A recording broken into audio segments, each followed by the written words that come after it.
Okay sir, શું કહેશો? એક જનાના હોસ્પિટલનું બાળકનું મૃત્યુ છે તે સામે આવ્યું છે, શું કહેવાય, બેદરકારી કહી શકાય?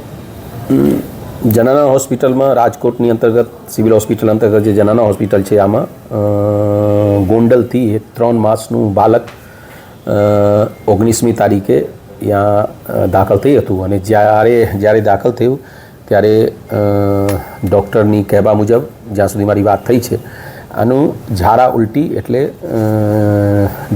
જે આપનું ડાયરિયા વોમિટિંગ અને ડાયરિયા વોમિટિંગનું કારણે જે સિવિયર ડિહાઇડ્રેશન એટલે શરીરમાં પાણીની માત્રા બહુ ઓછી થઈ ગયા હોય આ કમ્પ્લેન હતું. સાથે સાથે એવું પણ કમ્પ્લેન હતું જેને અંગ્રેજીમાં કન્વલ્સન્સ કહીએ એટલે આંચકી આવતું હતું.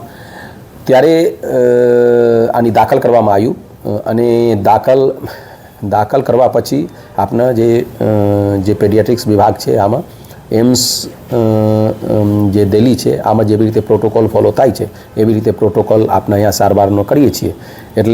એટલે આ પછી સારવાર ચાલુ કરાયું. આમાં શ્વાસ લેવામાં પણ તકલીફ હતું અને એવું પણ હિસ્ટ્રીમાં જાણવા મળ્યું કે આ પહેલાં બહારથી બતાવ્યું હતું અને પછી ત્યારે જેનું જે માતાનું દૂધ પણ નહીં લેતા હતા એટલે જેનું કહેવાય બ્રેસ્ટ ફીડિંગ નહીં હતું એટલે ઓલરેડી આમાં જે પ્રતિરોધક ક્ષમતા હોય શરીરનું ઇમ્યુનિટી કહેવાય આ ઓલરેડી ઓછી હતું. ત્યારે શ્વાસ લેવા તકલીફનું કારણે જે વેન્ટિલેટર ઉપર રાખવામાં આવ્યું અને વેન્ટિલેટરની સાથે સાથે જે હાયર એન્ટીબાયોટિક છે આ પણ આપવામાં આવ્યું. સારવાર ચાલુ હતું પણ 36 to 38 hours સુધી અહીંયા દાખલ હતું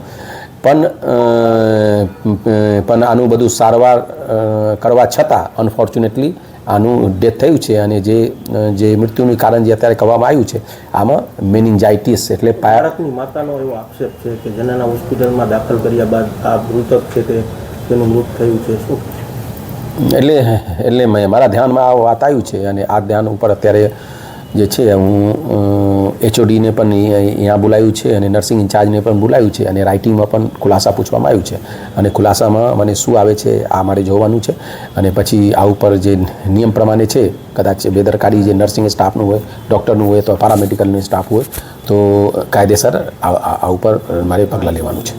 ખાસ તો આવા બનાવો ઘણીવાર બનતા હોય છે, શું તમે તપાસનો વિષય કરો? હું હમણાં કીધું કે અત્યારે HODને પર્સનલી પણ બોલાવ્યું છે. મારે રૂબરૂ પણ વાત કરવાનું છે કે શું પરિસ્થિતિ થયું હતું, કેમ એવી રીતે થયું છે જેવી રીતે મીડિયામાં આવી રહ્યા છે અને જે મા બાપનું જે અત્યારે આક્ષેપ છે પણ કદાચ આથી મારી એવું લાગે કે આ જે ખુલાસો છે આ સંપૂર્ણ નથી તો આ માટે એક તપાસ કમિટી પણ નિમણૂક કરવાનું છે. ખાસ તો આવા બનાવો ઘણીવાર બનતા હોય છે તો તમે કોઈ એક્શન લેશો? 100% હું હમણાં કીધું કે જે કાયદેસર આ ઉપર જેવી રીતે જે પણ ઇન્વોલ્વ થશે એવું લાગશે કે કોઈની બેદરકારી છે તો આ ઉપર 100% એક્શન લેવામાં આવશે.